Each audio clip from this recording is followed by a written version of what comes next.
Hi, welcome to Grammar Video 1, Finding Subject and Verb in Independent Clauses. Not any other kind of clause. There are also dependent clauses, but we'll get there. Now we're handling subject and verb in independent clauses. Okay, why do we care? Independent clauses are the basic building blocks of all writing. Correct writing requires sentences to have at least one independent clause, and in fact, just one independent clause will be enough for you to form a correct sentence. So they are necessary and they are actually sufficient for good writing. You need to know what they are to manipulate them. We need to identify them to be able to improve them. So we are interested in finding them in our writing and knowing when we write them. Manipulating your independent clauses is one useful step in improving your writing. All right, how do we do it? Finding subject and verb in independent clauses. So many times, really a lot of the time, the subject will be the very first thing in the sentence, and the verb will be the very next thing. Very often this will be the case. So if you're feeling unsure, check whether the first and the second thing could be the subject and verb. The dog is the subject, carried is the verb in this sentence. Number 2, the subject and the verb can be separated by 2 commas, separated by a phrase or clause in between them, and rather often they are. The dog, comma, who was black, comma, carried the stuffed goose. We still have the dog as the subject, carried as the verb. 3, this is really important. If you strip the sentence down to just the subject and verb, removing all other words, the verb would conjugate correctly to the subject. It would sound right and make sense, even if the sentence then sounded a little bare. So the dog carried is the subject and verb from our previous sentences. Compound subjects and compound verbs are exciting ways to manipulate independent clauses. An example of a compound subject, the dog and the cat, is a compound subject for the verb walked.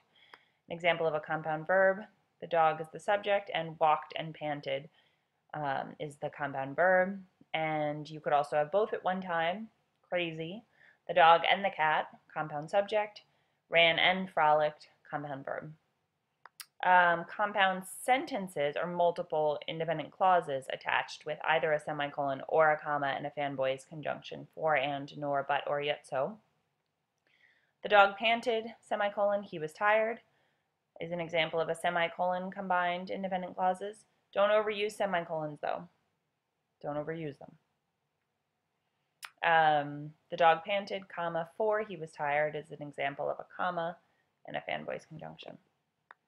So a reminder of the rule, if you are requiring a rule to set you a little straighter on this, strip away everything but the subject and verb, put them together, see if they make sense. If they do, you're probably on the right track. All right, basic practice. So these are simpler sentences to practice finding subject and verb in. If you want to do this practice before I give you the answers, pause the video now, and once you've figured out what you think the subject and verb are, restart the video. Okay, so welcome back if you paused. The cat ate the cheese. We've got the cat as the subject and ate as the verb. Number 2, in the night is a prepositional phrase, and subjects and verbs will never be in prepositional phrases, so we have the cat as the subject and ate as the verb. Number 3, we have, again, the cat as the subject and ate as the verb. Hoping not to be caught is a participial phrase.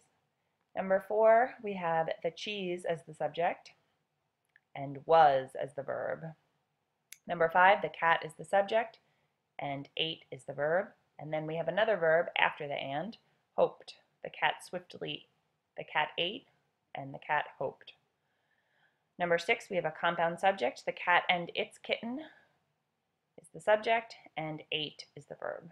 Number 7, the cat is the subject, ate is the verb, and also the kitten is a subject and watched is a verb. All right, some more advanced practice. These are from Jane Austen's novel Emma.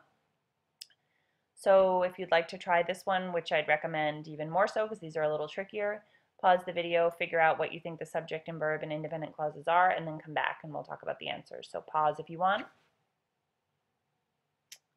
If you paused, welcome back. All right. Number 1, Mr. Elton is the subject and looked is the verb. As if he did not know very well what answer, as if he did not very well know what answer to make is a dependent clause, which we'll get to later. So just Mr. Elton and looked. Number 2, the weather soon improved enough for those to move who must move. The weather is the subject and improved is the verb. There we go. Number 3, you is the subject, divert is the verb.